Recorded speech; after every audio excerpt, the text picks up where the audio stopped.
Talk about it with Franjez. Today's special guest is the owner of Stockroom Records, the host of Good Stock, and is a recording artist. Today's guest is Josh Dooz. Hello, Franjez. Thank you for having me, brother. Thank you for being here, bro. Hell yeah. Amazing conversation already. Before we press record, I'm like, we got to just press record. It was getting too deep. Absolutely. So let's start off from the beginning. Where were you born? I was born in White Plains, New York, actually. Yeah. Born in White Plains. Grew up in Dobbs Ferry. And that's it. I lived a great childhood. Shout out to my parents. They raised me right, I think. And, yeah, I've been blessed. Nice. What is Stockroom Records? Stockroom Records is a recording studio / creative collective / media mogul / wellness, higher conscious, raising vibrations type deal. And we bring a community together that people just believe in the vision. They believe in me. They believe in what we're doing. And to be honest, frankly, sometimes I don't even know what the fuck I'm doing. But like, all I do know is that we're doing it. And something's happening. And we're making it happen. As you can see, you went to our show. It's good vibes. Amazing. Good Stock. It was an amazing event. You did a great job hosting it. Thank you. Amazing. I didn't know anything about it. He invited me. I didn't know what to expect. It was incredible. A lot of good talent, from dancers to singers to rappers. It was incredible. Thank you. Thank you for coming. Honestly, that was awesome. You know what's what really stood out was your parents were there, your sister, your girl. It was like I had no idea it was going to be that type of event. I thought it was going to be just music, musicians, fans, and that's it. I didn't know family was going to be there. That brought a whole deeper element to the whole night. They come to all my stuff. They come to my open mics. They're my biggest supporters, honestly. And that's beautiful. Yeah, I love them from the bottom of my heart. My whole family. Beautiful. The Doozes. Talia and Juliet, both of my sisters, beautiful women.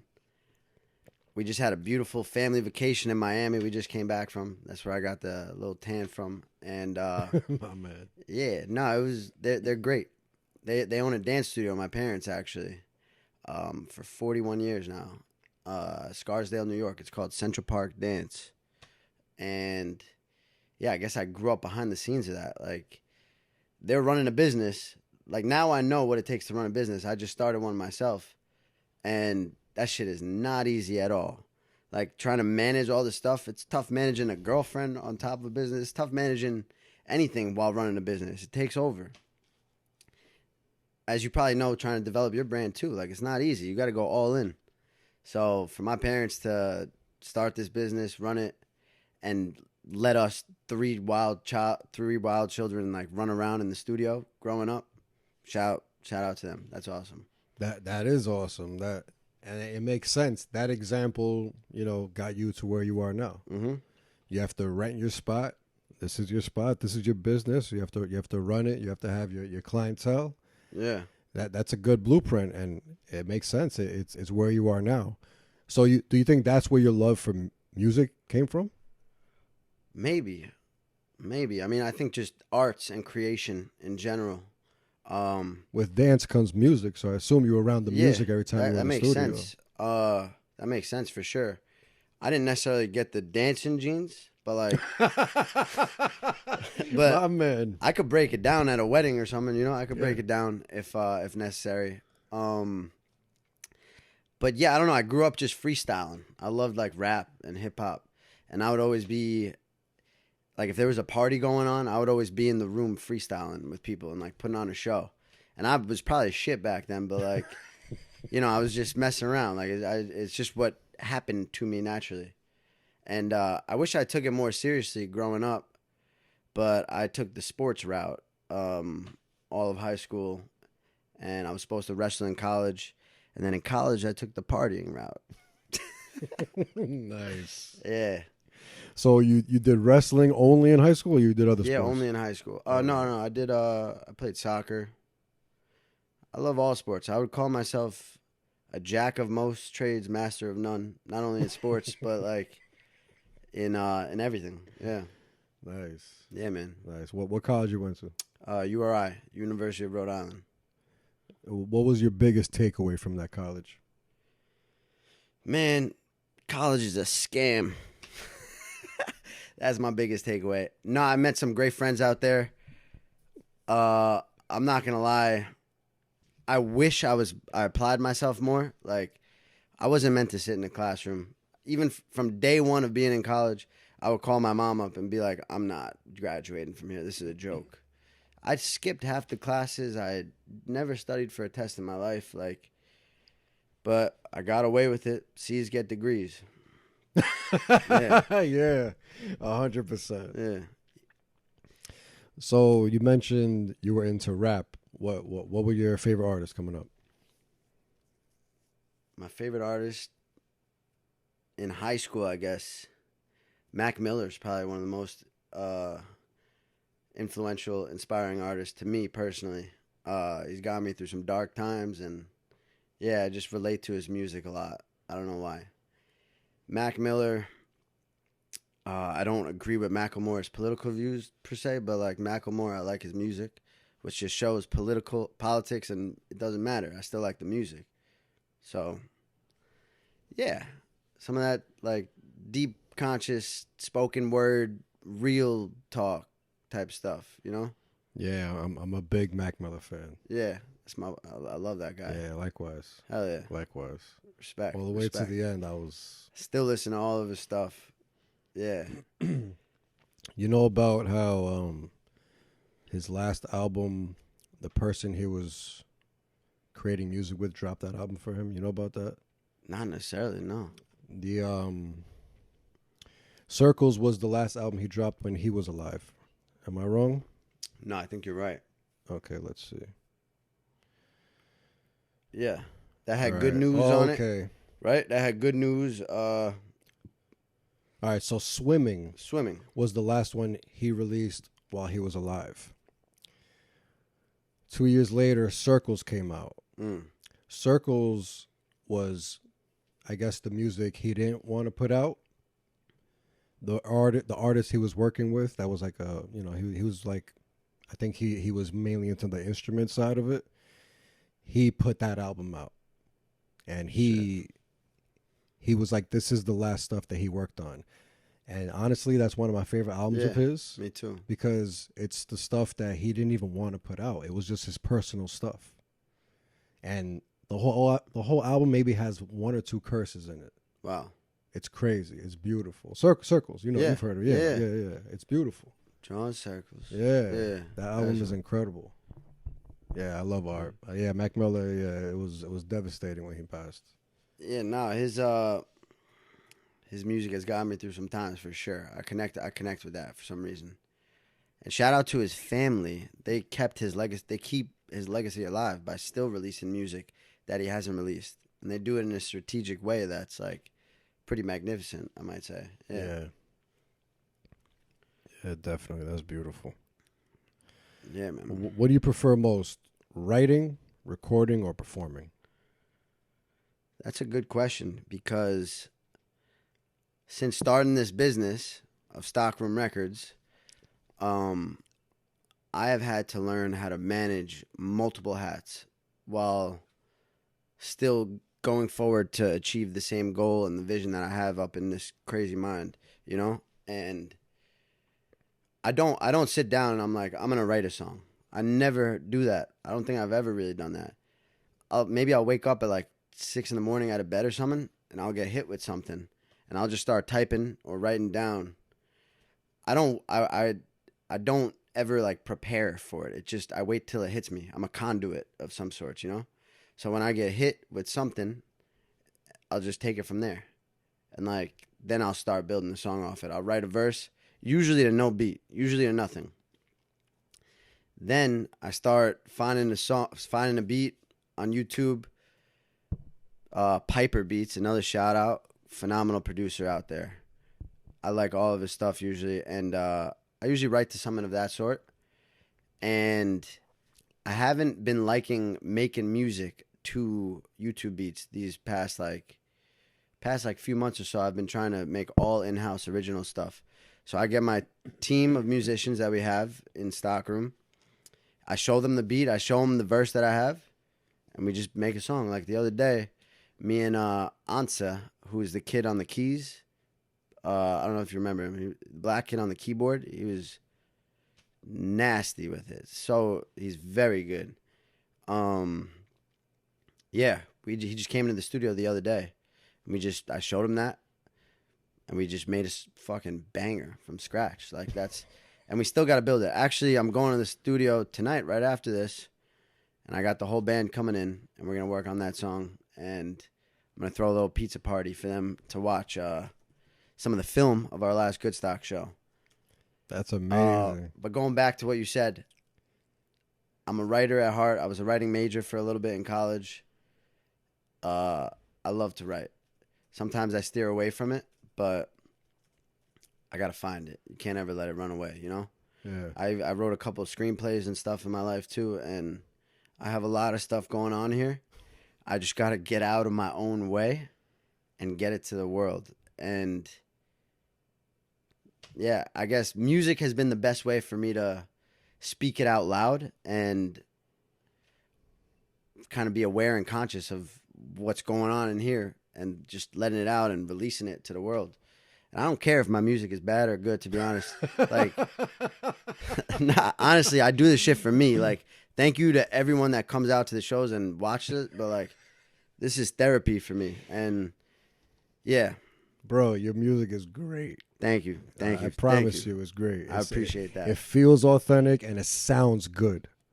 That's what you need for a song. I appreciate that. Thank you very much. My pleasure, bro. It's authentic. You too. You too. You guys. I appreciate that.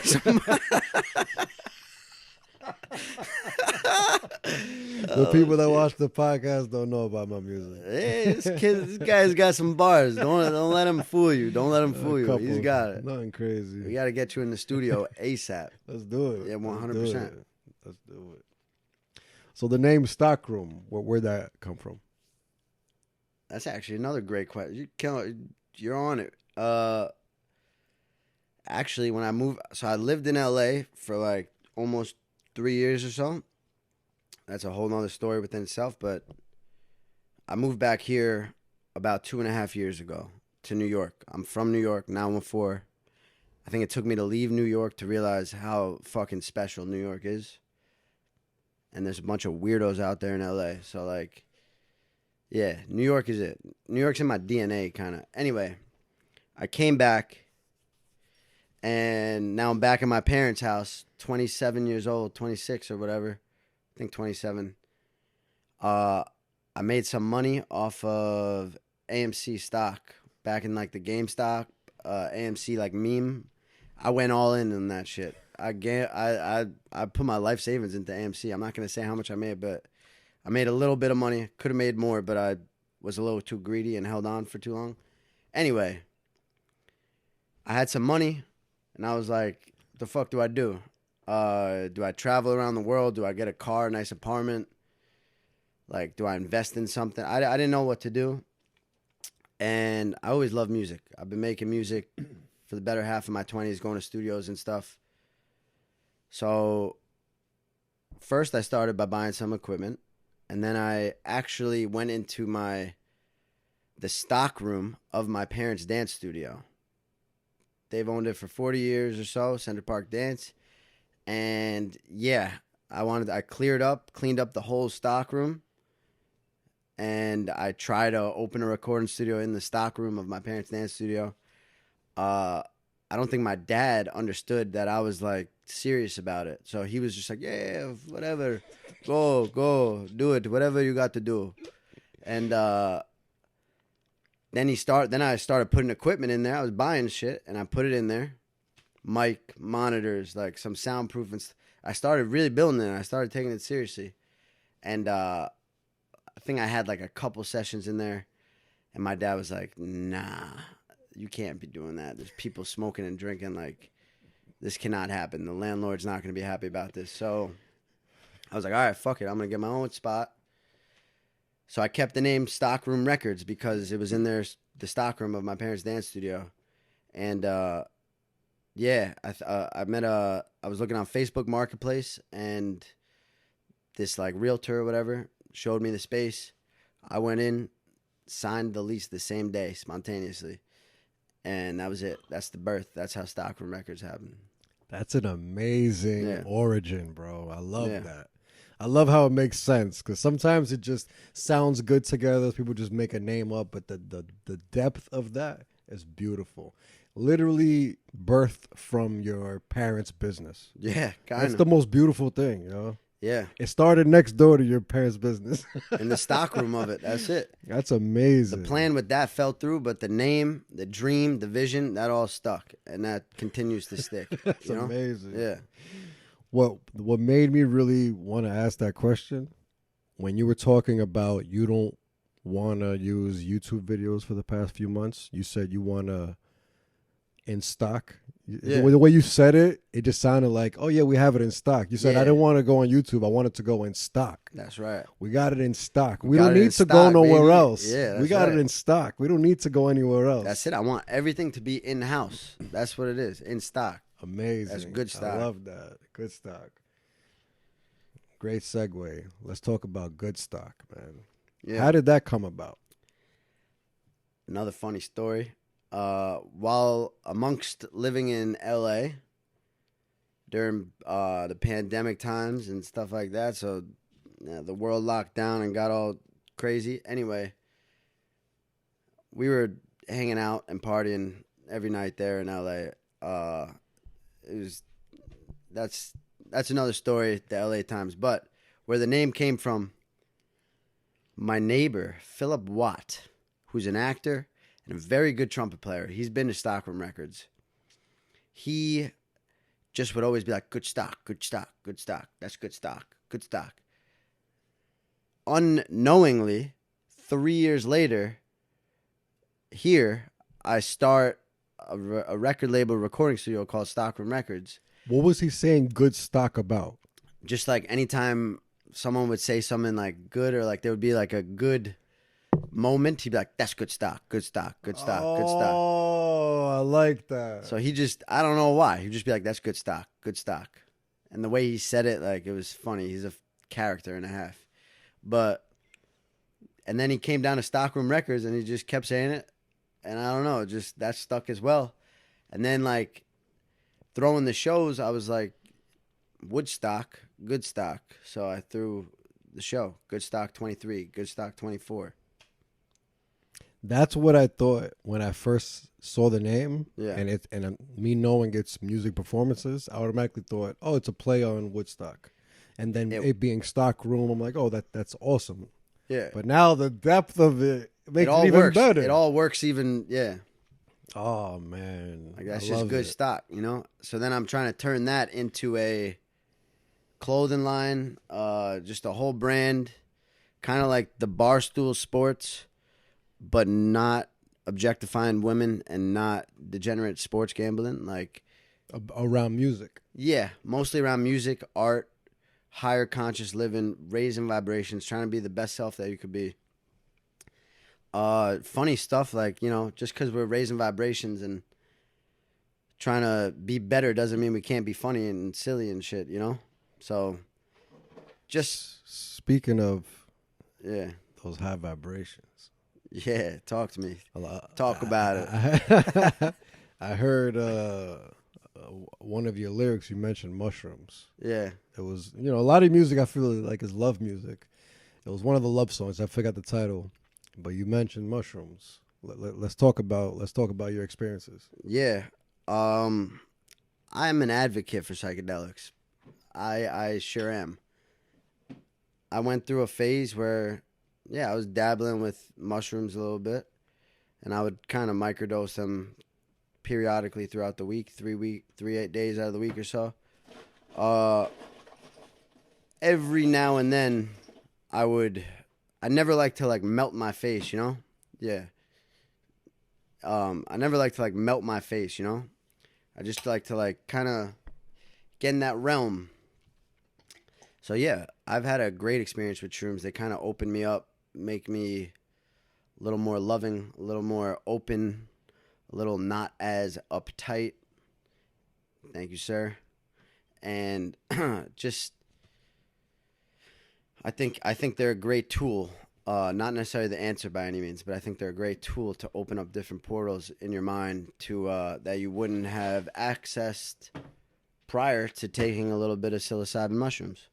So I'm just all about kind of elevating and trying to get new information from the abyss or wherever it is, you know? Yeah, they say the psilocybin kind of like rewires your brain or something like that. Because your brain is wired the way it's wired, you know? And if you don't ever rewire it, you're going to have the same mindset and you're going to see the world the exact same way for the rest of your life. And it helps you rewire it and get rid of the stuff that doesn't matter. 100%. You agree? It does not solve the answers, though. Like, to come back and integrate it into society, like psychedelics in general. I did ayahuasca in Peru, actually. Talk about it. And that shit was fucking insane. That was nuts. You get catapulted to a whole nother world. You're literally communicating with some sort of entities or something. People on there are going to think I'm crazy by talking about it. Of course. But, you know, I know what happened, and I know it's engulfed inside of me. And the people that get it might get it. Anyway, when I came back, my parents, my sisters, they all said, this is the clearest and most profound I've ever heard you speak. And, like, you were on it. You're just on the ball. And I was clear.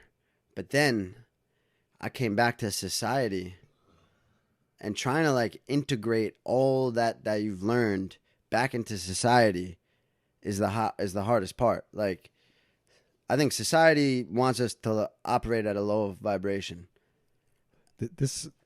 When you say society, is it what modern day people call the matrix?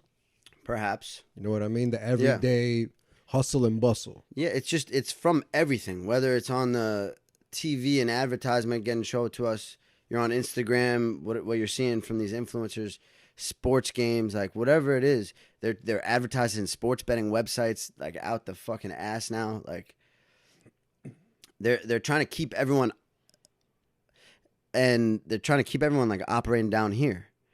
And don't get me wrong, I dabble. Like, I think alcohol is also like a divider between you and the higher source and the spirit. I still dabble. I still drink. I'm not going to lie. I've toned it down a lot, but I'm human, right? You know, I'm human. But I think it's a little bit of a numbing factor and distracting you from your higher self or your... When I say higher self, that sounds fucking... Everyone's going to be like, oh, fuck this guy. Yeah, it sounds like mystical. That's not what I'm trying to say. Higher self is the best version you can be. Yeah. Like if you were optimal, if you had the best sleep and you were healthy. That's what I'm trying to say. We know what the answers are. We know just eat better, do less bad things, and do more good things. Like, for us, that's it. We know Everybody knows that. We know what the answers are, but somehow... we still like get in our way a little bit because the good way is not fun. That's the good a way fact. The good way doesn't taste good. No, the good way doesn't feel good. The good way is not fun. Go to sleep early. Drink water. You know, like Eat vegetables and shit. You know that stuff is boring. Yeah, but, no, you're right. But that's the way to your higher self. I don't know about all that. I don't know shit. True, though. I don't know anything. To constantly do what's right for yourself is the way to your higher self. Even if it's just eating better. That's the way to your better health is what I mean. Working out, clearing the mind, meditating more, drinking less. Like, just, you know the things. Everybody knows the things. Everybody knows the things that it is. So, like, just do more of the good things. Listen to the good voice. More to the good voice, less to the bad voice. That's it. The bad voice still creeps in. I'm not going to lie. He talks to me. The bad voice is fun. The bad voice is, yeah. Let's fucking go. Come on, throw a little parlay on this game, yo. Come on, let's make it rain a little bit. You know you want a cheeseburger, fries, a Diet Coke, and 4 beers. Let's go. Make it rain. Come on, have a fuck it. Have a couple drinks, will ya? Yeah. And I think 100%. It's unhealthy. I don't know shit, but I think it's unhealthy to go fully the complete good way, because you got to release stuff sometimes. But unhealthy how? I don't know. I'm talking shit now. No, go ahead, because it's just your opinion. You're not giving facts. Just giving just your opinion. Go ahead. No, I don't know. I don't fully. I've gotten glimpses of what it may be like to go to the other side and follow the light. Like, I've been connecting with God more. I've been connecting with myself and, the good voice. So I've gotten a glimpse of it. Like, before I did ayahuasca, for 4 months, I had to prepare by no coffee, no meat, no eating meat, no masturbating or having sex, no drugs, no alcohol. Like, there was like a preparation to completely cleanse and clear yourself to do the ayahuasca. You said 4 months? I didn't do the full 4 months. I did like 2, but like still 2 months without all that shit. Wow, I thought it was 2 weeks or nah. Weeks. Whatever. Months. Where I went to, they said 4 months. Wow. The owner, I did a yoga. I'm a certified yoga teacher too. That was one of my other businesses when I was younger. The owner of the yoga training invited me and my ex-business partner, who was in LA at the time, which is another business. Anyway, invited us to go do ayahuasca with him in Peru. So I was nervous as hell. I wasn't fully ready, but for some reason I was getting called to it. And I was like, I know there's more. Like, I know there's more. And I want that. And I want to see what happens if I follow the light. But anyway, coming back down from that, I came back from ayahuasca and I moved back to LA right after. So what I was running away from here, I actually ran into deeper in LA. So like, although I experienced a glimpse of that, I came back and I dove a little bit deeper into like partying and just my old destructive habits. Oh, way. After the ayahuasca? Not at first, but then like as society or me maybe not being able to handle real life slowly integrated back into the real world. Yes. No way. What do you think was the breaking point to just go back to it like whatever? What do you think that was? I think the reason why people that are so deeply connected into listening to a higher source or whatever it is, or just connected with themselves, their soul, God, a lot of those people do fall victim to like destructive habits and drinking and stuff like that, because it's a little scary being in that powerful of a source. So like, we're back on earth and we're like, shit, I gotta numb this shit away a little bit, or like, I don't know. But anyway, that's what I guess I did that a little bit. That's crazy, man. Yeah, but I got my shit together now. So that's good. Man, it sounded like such a powerful, impactful experience. For you to go back to it is crazy. Yeah. And like I said, that voice still lingers and whispers, we're humans. Of course. But I think the moral of the story and the thing you could take away from this is listen to more good, less bad. Do more good, do less bad. You don't have to be perfect. Just do more good and less bad. That's it. I like it. Yeah. What would you say are the pros and cons of running your own studio? The pros. I'm the fucking man. No, I'm joking. My man. No, the pros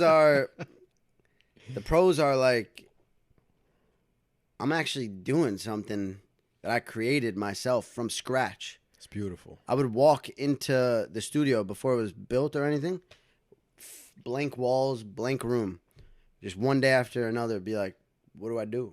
Do I paint the wall? Like, now what? Buy a bookshelf? Like, I just built this shit out of here. And from here has been my whole life So like, it's cool. It's powerful. When you walk through the doors of Stockroom, which you gotta come, you will feel the energy. There's something special going on there. It's an energy.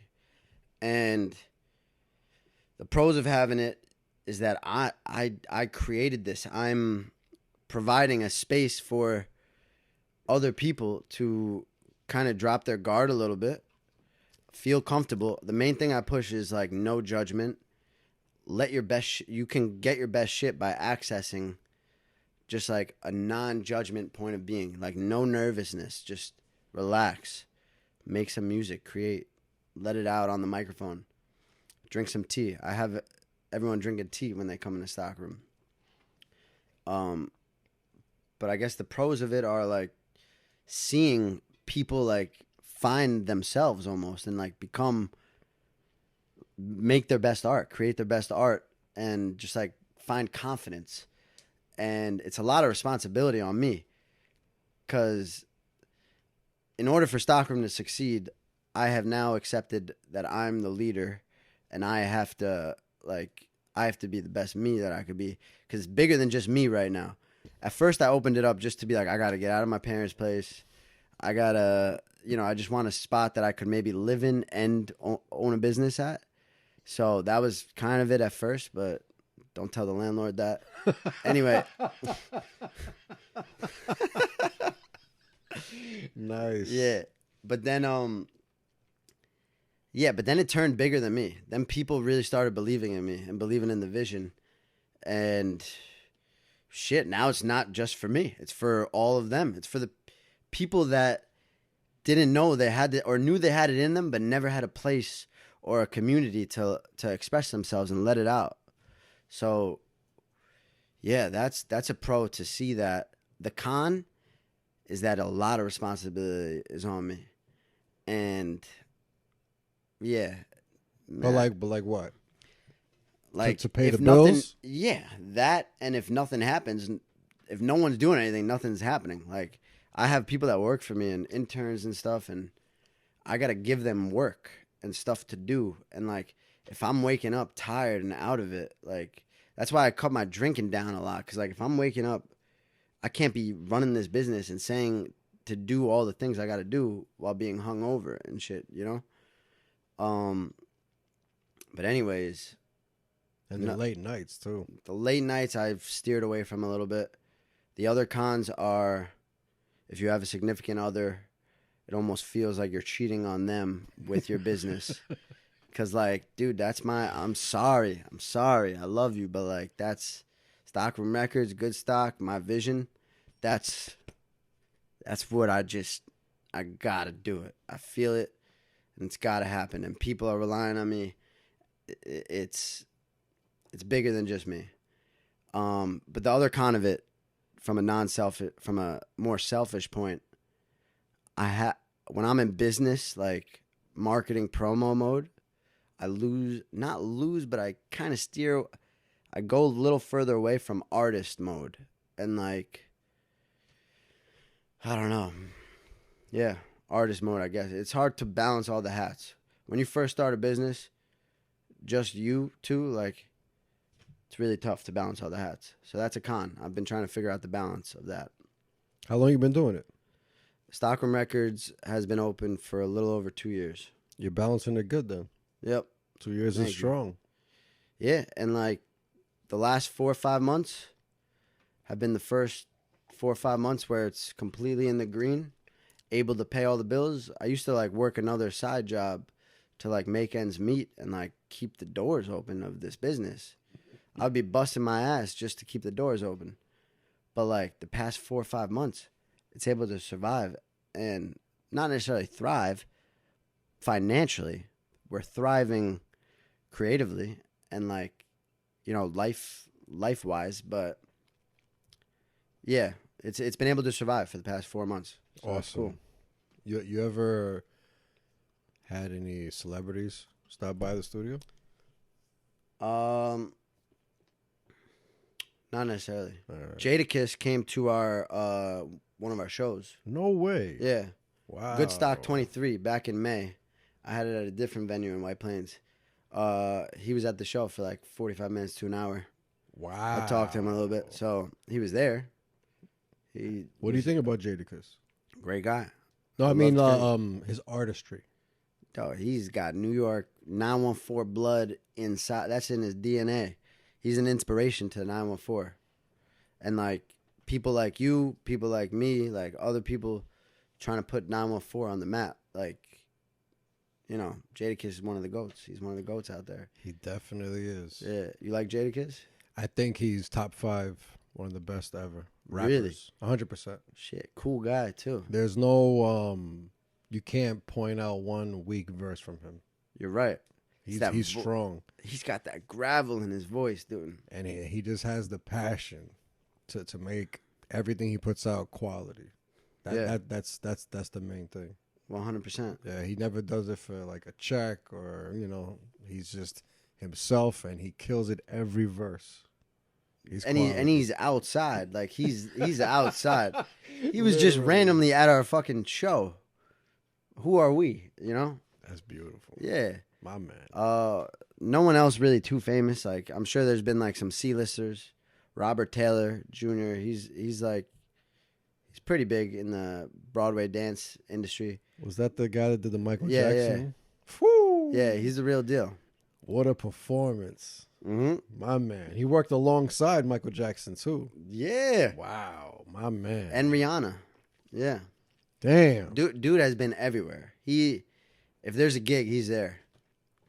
My ex-girlfriend was on Broadway, but that's the last that I'll talk of that. Yeah. So I guess that's she did her thing, you know. Nice. Yeah. Nice. That makes sense. You guys are dating then. You guys are both into performance and art. Yeah. Art. And there's been some like other people that have good followings and stuff, but no one really too famous. What about you? There's been some famous people on here? Soon to be famous, I'm sure. You know, if I have to go down the list and think of the person that is the most known, I had this guy Mighty Mouse. Yeah? He runs the UFL, Ultimate Fighting League, and he lives in Las Vegas, and he was in the Bronx. He was running some boxing event. He was the host, a co-host for the boxing event, and I hit him up like, yo, while you're in town, you know, I would love to interview you. And I got him. It's not on this podcast. It's on my other podcast. It's called Interview with Franjez, where it's like it's just like a little more strict to like a specific questions, and that's it. It's just question. Thank you for watching. I'm out. This was more loose. We could talk about anything and chill. And I got him on that. And I'd say he's the most famous, I'd say, just because his following is pretty big. He's about to hit 1 million subscribers on YouTube. Oh, shit. Yeah. Yeah, like... That's a big deal. I wouldn't consider him famous, but he's definitely the most known guest I had on. Hell yeah. It was a good conversation. Bro, while we're here, too, I just want to say what you're doing is fucking awesome. I appreciate you're killing that, bro. it. You're killing it. Like, I see what you're doing, and, like, it's a similar kind of vision. I don't know. You're doing your thing, and it's inspiring to people, and people love to be on your podcast, and people love to come out here, and you're doing your thing. Don't ever stop, bro. Yeah. I enjoy this shit, bro. Yeah. I grew up watching interviews of like artists that I even like celebrities, any type of like, you know, actor, anybody. I love interviews. I love digging in deep, and people that are artists wear their heart on their sleeve a little more. People that are creative, even actors, anybody that's creative, they're tapping into who they really are. People that aren't creative and don't tap into that, they're more of the matrix, what they call, where they're just going by what society says. We need those people. Like David Goggins said it. He was like, we need doctors, we need lawyers, we need the firefighters, we need the artists. Like we need all those people. Needed. Yeah, everybody's needed. Yeah, 100%. To be an artist or like whatever we are, it's a blessing and a curse. Like, what's the curse though? It's to me, I feel like it's therapy, and it's also like tapping into your inner child. You're still just letting loose and doing what you love. There's no really curse. Yeah. I guess the curse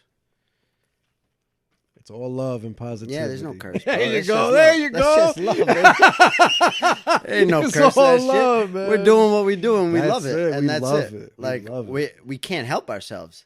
I think that's what I would have thought the curse was, is that like we can't help ourselves but to create and make art. Like that's it. Yeah, we feel but that's not a feel like curse. we have to. Just to feel better, we have to. That's not a curse. It's like not a curse. It's a blessing, man. Yeah, we are blessed. It's beautiful. I was driving in the car over here, and I was like, I think I do my prayers with God every once in a while. I never grew up religious at all, and I'm still not religious for religion by any means. But like, I don't know. I've connected with God recently, and whatever God might be to whoever it is, whether it's a deeper connection to yourself or a deeper connection to something bigger than you. I don't know. I was just connecting with God, and I was like, thank you. Like I am blessed I'm so blessed. Like you put me into a beautiful family, raised me right, and opened up doors for me. You showed me the light. Like, it's great. I don't know where that just came from. It might have came from God. But, and you're doing what you love. That's the most important thing. Because you could still have the best upbringing and you love everything about how your family, your life came out, but you could still be doing something you don't love. And on top of everything, you do what you love. That's beautiful. And I don't think Stockroom is the end-all, be-all. Like, I am not a master of music by any means. The people that work for me are way better at music than me. But I think I've spearheaded a great little community, and I don't know. I think I just have good energy. And it's like a safe space. Yeah. You're gonna run into people that are less talented than you and way more talented than you, but you gave these people a space to feel comfortable, to open up and be themselves. That's beautiful, man. Yeah, 100% beautiful. Absolutely. You were the Best of Mamaroneck Recording Studio winner. Yeah, that's beautiful. What is that? What is that exactly? I don't know. Somewhere in Westchester, just like I don't know. Somewhere in Westchester, things are the best. Mamaroneck, yeah, the town of Mamaroneck. They thought I was the best recording studio in Mamaroneck, which I think I'm the only recording studio in Mamaroneck. But you should win every year then. Yeah, but anybody else that's in Mamaroneck, you know what you got to deal with. This is the best of the best. That's Stockroom Records. No, but on a serious note, not so serious. We can't take ourselves seriously. Never. But Stockroom Records is going to be a household name very soon. And if you don't know, now you know. I'm sorry my ego came out for a second, but good Stockroom Records. We're trying to make something impactful, and we're trying to do something really, I don't know, just influential and like a little.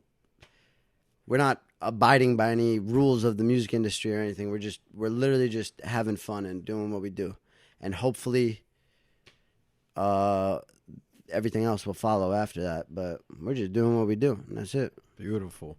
Yeah. So we know what the origin of Good Stock. We know the origin of Stockroom. When you put records at the end of it, do you want to eventually have a record label? Yeah. So I didn't want to limit it to like just recording studio or whatever it is. So yeah, we are semi-functioning as a recording record label.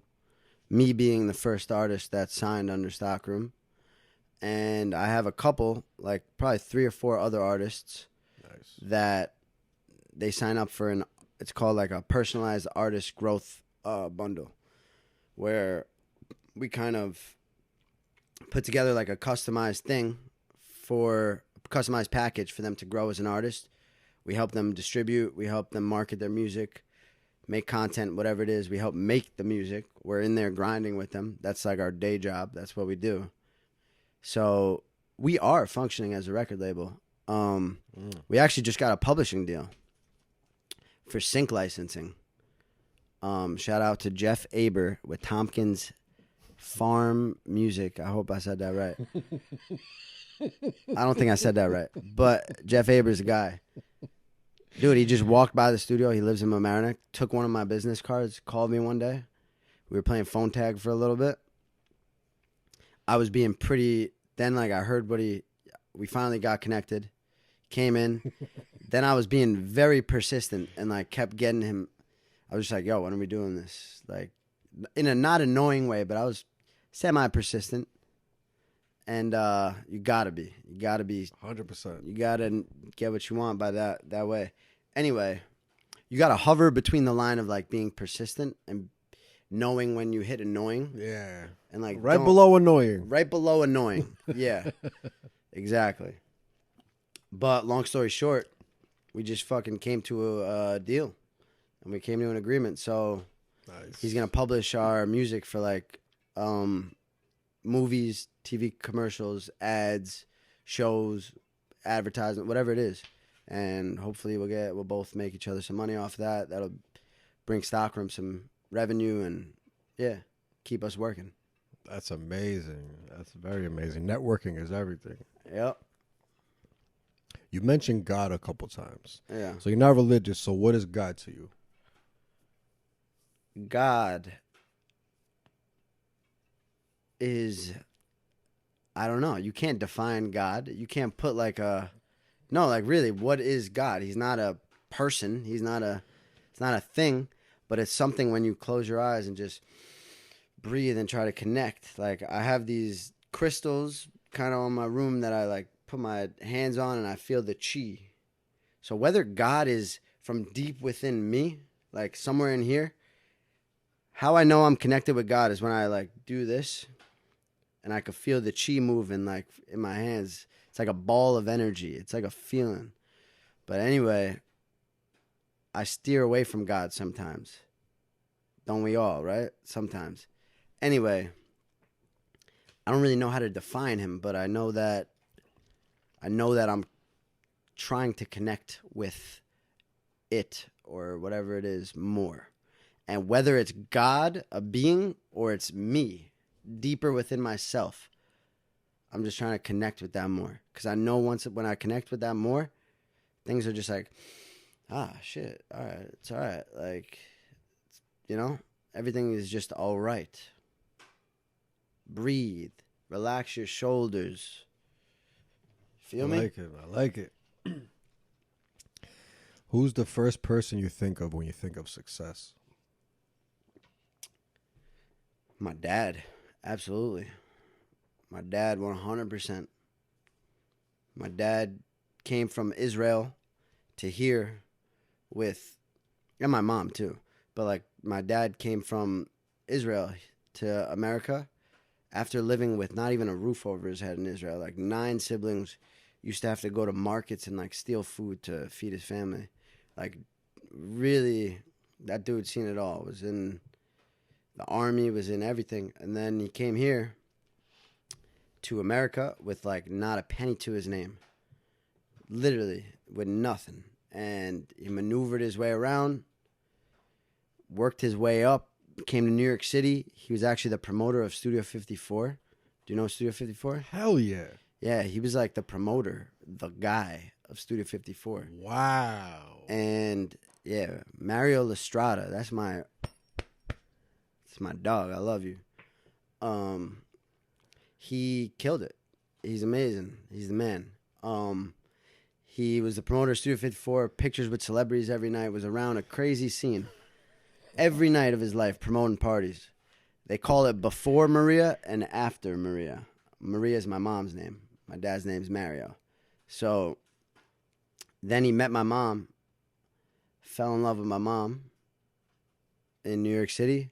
My mom is a ballerina, a dancer. Therefore, they got engaged like 3 months later after they met. It was crazy. And then they opened a dance studio together came to Westchester. So my dad is the definition of success. Coming from absolutely nothing but love. Nothing financially, but like he had a lot of love, big family, And he came here, made something out of himself. The American dream, right? Found a beautiful Italian wife, the mother of me.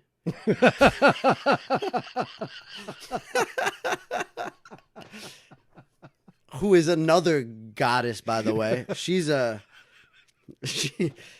goddess in her own terms. Like she she's the most giving, beautiful woman of all. Like, she's special. She calls herself an alien. My family's a little weird, but we're like, I don't know, we're unique, you might say.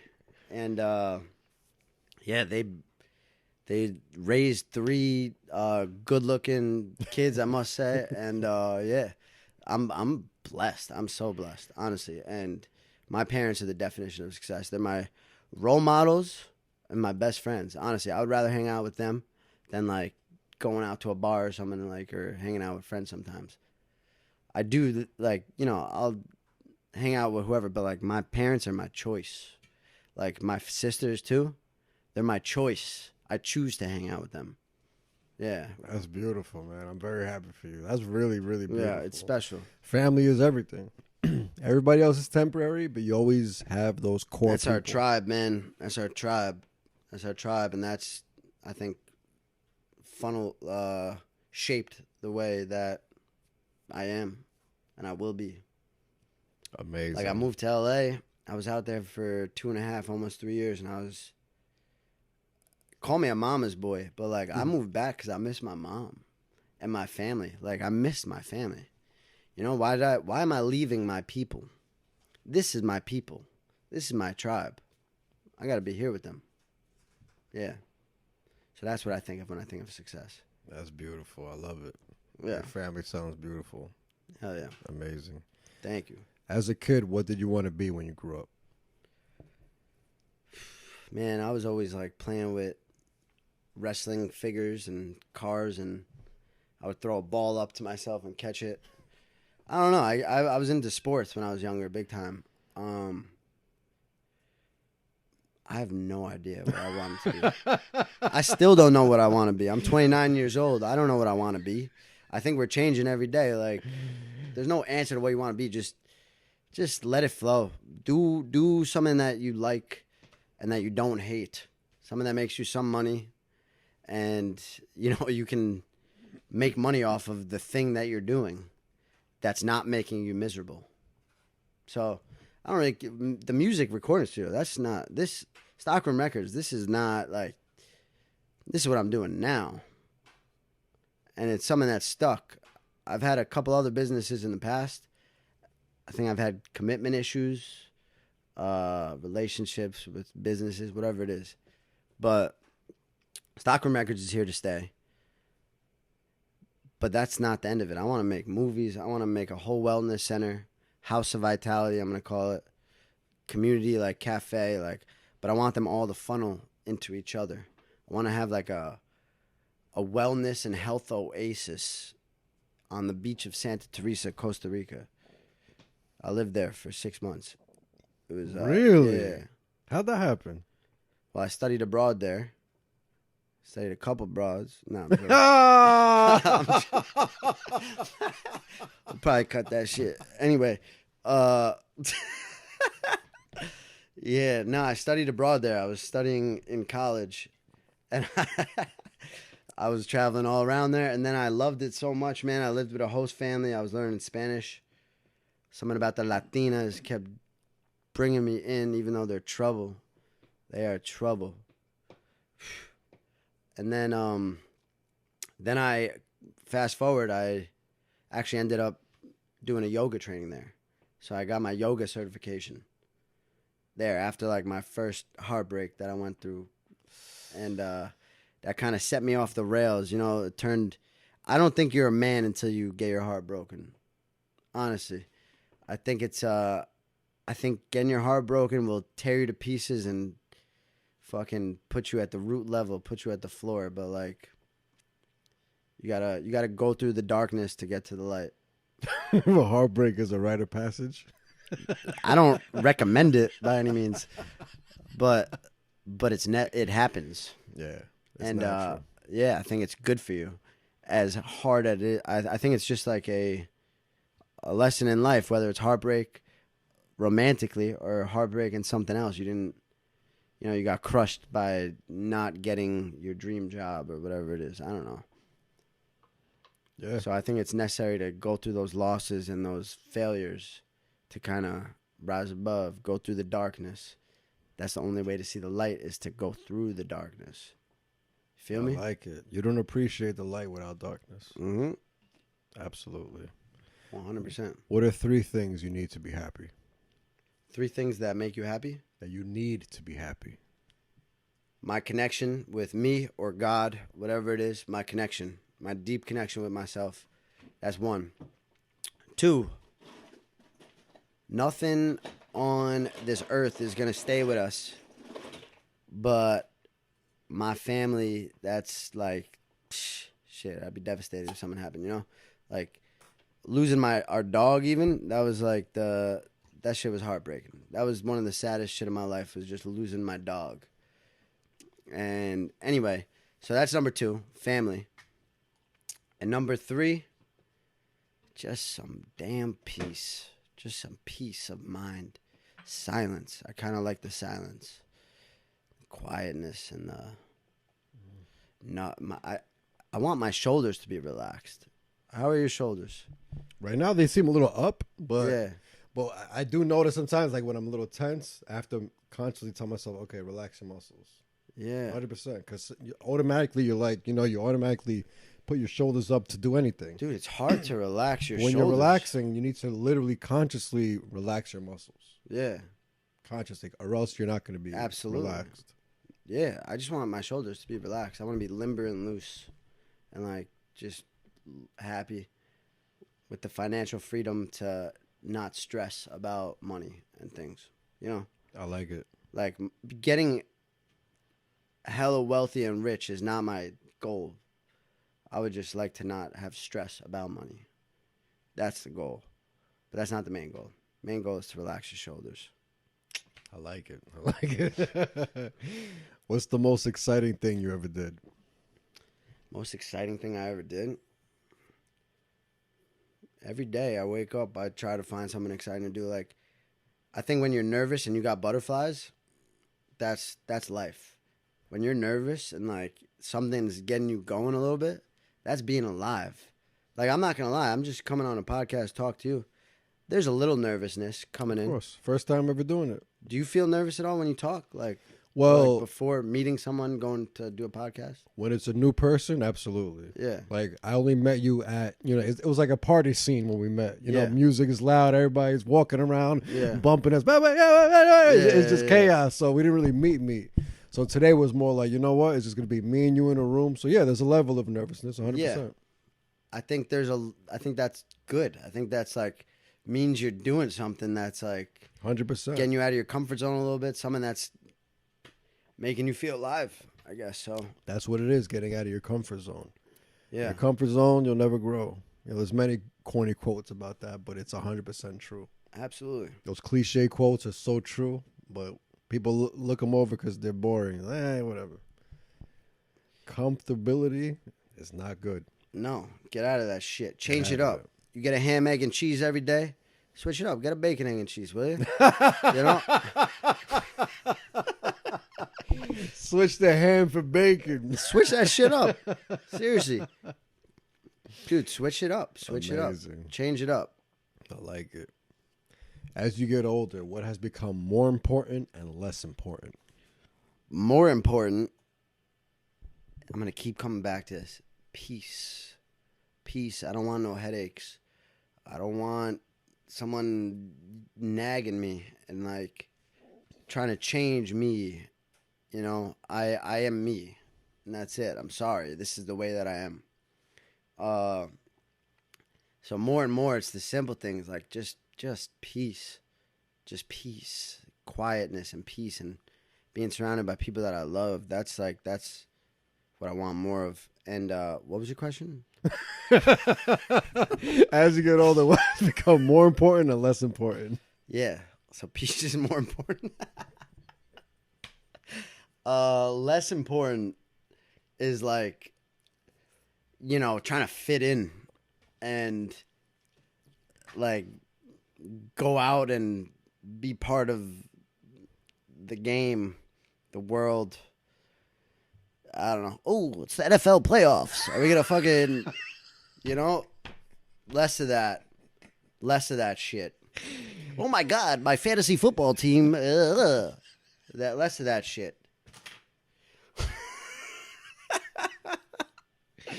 Less of all that shit. Less of people like, bro, you said you were gonna hit me up and do, like, dude, we're adults. I got my own shit going on. I'm sorry if I didn't answer your text for a second. Less of all this little shit. This is not a big deal. So less of that like shit that drags you down and makes you walk on eggshells, and I don't want anything to drag me down. I'm going to the fucking moon. You can come with me or stay down here because I'm going to the moon. So you're either coming up with me or that's it. Somewhere over there, wherever that shit's at right now. It's up though. Wherever it is, it's up. It ain't down. Up. It ain't down. I'm going up. And you're either taking my hand and coming with me or like, that's it, You're left in the dust, buddy. I'm sorry. Sorry, buddy. Straight up. I love it. Yeah, that's it, man. What would be the best piece of advice you'd give your younger self? The best piece of advice I'd give my younger self would be listen more to the good voice, even at a younger self. I think I gave into the bad voice a little bit when I was younger. I had my moments of degeneracy, and I would do it like if that's what we were all doing or something. But yeah, I think just trust yourself more. Trust yourself more. You got this, bro. Joshua Dooz, you got this shit. You got this shit. Keep going. And don't let anybody tell you what you can or can't be. You got this. Beautiful. Do you have any regrets? I got it. I got some things that I've done in life that are like, would be regretful to a lot of people. Yeah. But not you? They've shaped who I am now. I've done some shit, I've had my times. Do I regret things? I don't regret things because this is me. It's all shaped. My college essay was about... Hold that thought. Can I pee real quick, bro? Hell yeah. I gotta pee like a motherfucker. Hell yeah. God Piss damn. break. So we were... As I was saying... We were still on the topic of regrets. Yeah. Okay.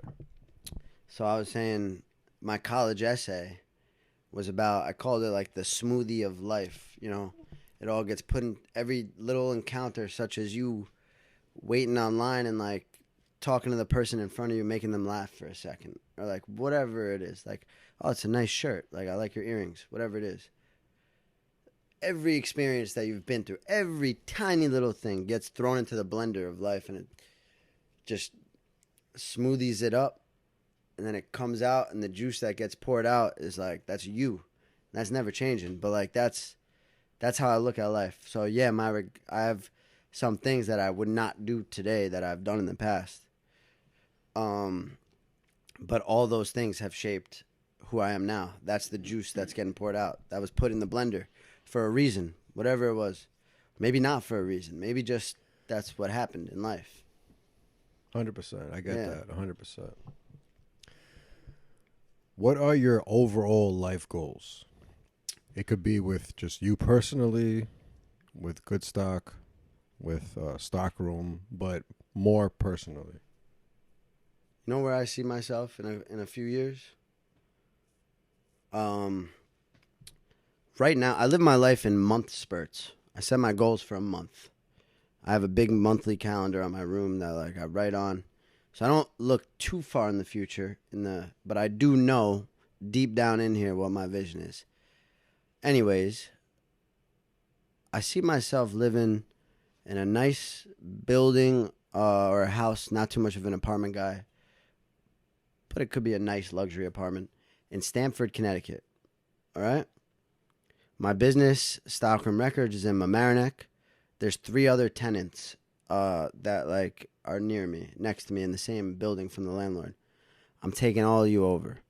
I'm taking all of them over, and I'm going to create everything that I've dreamed of right there in that spot. The community cafe, the wellness center with yoga classes, different type of classes, selling my merch, all that.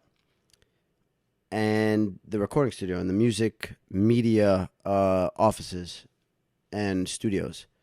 All in the same, they all funnel into each other. all in the same stomping grounds. So I'll wake up at Stamford, Connecticut. I will, when the weather's nice, I will jet ski to Mamaroneck. That's how I want to commute to work. It's not unreachable. It sounds crazy, but it's not. Jet ski there, park my jet ski at the harbor, going to work, do the work, whatever it is. Go back to my place in Stamford, Connecticut. My sister lives in Miami. So go down to Miami once a month or so for a week. And hopefully have some other business planted there. And travel around sometimes and just have peace of mind and a bank account that allows me to do so. And just live peacefully. Work on myself every day. Learn new things every single day. If I'm sick, I'll allow myself to be sick, for a day. But then, you snap out of it. I don't allow myself to sulk in, low vibration shit. I'll do it for, a day or two. Then I'll look myself in the mirror and be like, let's fucking go. Come on. So, yeah. I don't know why I just mapped that out, but, I want to do good things like that. Go on hikes, kayak, be with nature. Be with nature. Be with myself. Connect deeper. Do weird shit. I don't know. Out of the box shit. Connect with people. And just kind of be a little different. Be a little unique. Be yourself. Wherever life as long as you're yourself, you're unique. That's it. I just want to be fully me, Yeah. And I want to operate at a optimal level most of the time. I don't want to be feeling shitty. That's it. I just want to feel good.